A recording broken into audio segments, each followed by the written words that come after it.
नमस्कार दोस्तों, जय माता दी। स्वागत है आपके अपने भक्ति जीवन चैनल में, जहां हर सांस में बसती है माँ दुर्गा की भक्ति। भक्तिमय जीवन में एक और नया अध्याय। आज के इस भक्ति प्रसंग में जानेंगे, जो भाग्य में नहीं लिखा, क्या उसे मंत्र जाप से पाया जा सकता है। दोस्तों, आज का प्रश्न हम सबके लिए बहुत गहरा है और शायद आप में से कई लोग इसे मन ही मन पूछते रहते हैं। अगर कोई चीज हमारी किस्मत में नहीं है, तो क्या मंत्र जाप से उसे पाया जा सकता है? क्या मंत्र भाग्य बदल सकता है, या मंत्र भी भाग्य के आगे हार जाता है? आज के इस पूरे अध्याय को किसी भावना या अनुभव से नहीं, बल्कि शास्त्र से इस प्रश्न का उत्तर जानेंगे। पहले जानते हैं भाग्य क्या है। इस पर हमारे शास्त्र कहते हैं, भाग्य कोई सजा नहीं, भाग्य पूर्व जन्मों का संचित फल है। जो कुछ भी पहले किया है वही आज भाग्य बनकर खड़ा है। गरुड़ पुराण में स्पष्ट कहा गया है, मनुष्य अपने कर्मों का ही फल भोगता है, परंतु सदकर्म और भक्ति से कर्म की दिशा बदली जा सकती है। यहाँ ध्यान दीजिए दोस्तों, दिशा बदली जा सकती है। यहाँ ये नहीं लिखा कि सब कुछ ज्यों का त्यों ही रहेगा। दोस्तों, व्यक्ति अपने जीवन में हर इच्छा की पूर्ति करना चाहता है, लेकिन बात जब परिश्रम की आती है तो सब कुछ ईश्वर पर छोड़ देता है। व्यक्ति का स्वभाव होता है, अगर उसे कुछ प्राप्त हो जाए तो कहता है ये मेरी मेहनत का फल है, लेकिन जीवन में कभी जरा सी निराशा भी आ जाए तो सारा दोष ईश्वर को देता है।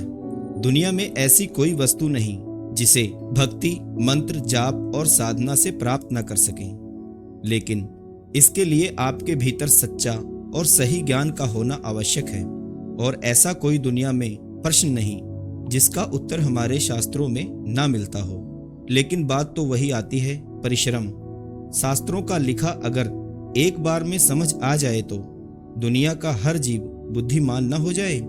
इसीलिए शास्त्रों को समझने के लिए सिर्फ पढ़ाई नहीं, भक्ति का भी होना जरूरी है। आगे समझते हैं, क्या मंत्र भाग्य बदल सकता है? इस पर गरुड़ पुराण उत्तर देता है, मंत्र कभी ऐसा नहीं करता कि बिना कर्म के फल दे दे, बिना पात्रता के आपको सब कुछ दे दे, बिना कोई परीक्षा के वरदान दे दे। अगर ऐसा होता तो शास्त्रों में जप, तप और साधना का महत्व ही नहीं होता। मंत्र भाग्य को नहीं, भाग्य के कारण को बदलता है, और यही सबसे बड़ा रहस्य है। मंत्र पुराने कर्मों को कमजोर करता है, नए शुभ कर्मों को सशक्त करता है और ईश्वर की कृपा को सक्रिय करता है। श्रीमद् भागवत गीता के अध्याय 18 श्लोक संख्या 66 में कहते हैं, ईश्वर शरण में आए हुए भक्त के पाप कर्मों का नाश कर देते हैं। अगर कर्म नष्ट हो सकते हैं तो उनका फल भाग्य कैसे अटल रह सकता है? मान लीजिए किसी की कुंडली में संतान योग्य नहीं है, लेकिन मंत्र यह कर सकता है कि कठोर कर्म नर्म हो जाएं, जीवन में विलंब हट जाए, कोई दूसरा मार्ग आपके लिए खुल जाए, या उस इच्छा से भी बड़ा आशीर्वाद आपको कोई मिल जाए। दोस्तों, कई बार भगवान वही देते हैं जो हमें चाहिए, ना कि जो हम भगवान से मांगते हैं। एक बहुत गहरी बात, जिसे ध्यान पूर्वक सुने। मंत्र आपको वस्तु नहीं, पात्र बनाता है। जब आपकी पात्रता पूरी होती है तो भाग्य स्वयं बदलने लगता है। इसीलिए शास्त्र कहते हैं, भक्त के लिए ईश्वर भी अपना नियम तोड़ देते हैं। दोस्तों, मंत्र जाप व्यर्थ नहीं जाता।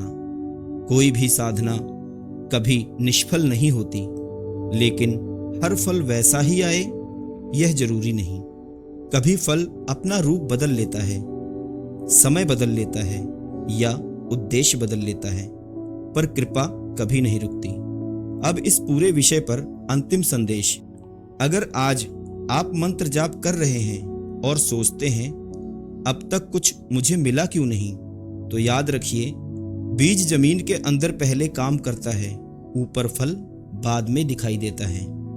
इसीलिए गरुड़ पुराण इस पूरे विषय को स्पष्ट करता है, मंत्र जाप और भक्ति से भाग्य को बदला जा सकता है। इसीलिए साधक पूरी निष्ठा से मंत्र जाप और भक्ति करें।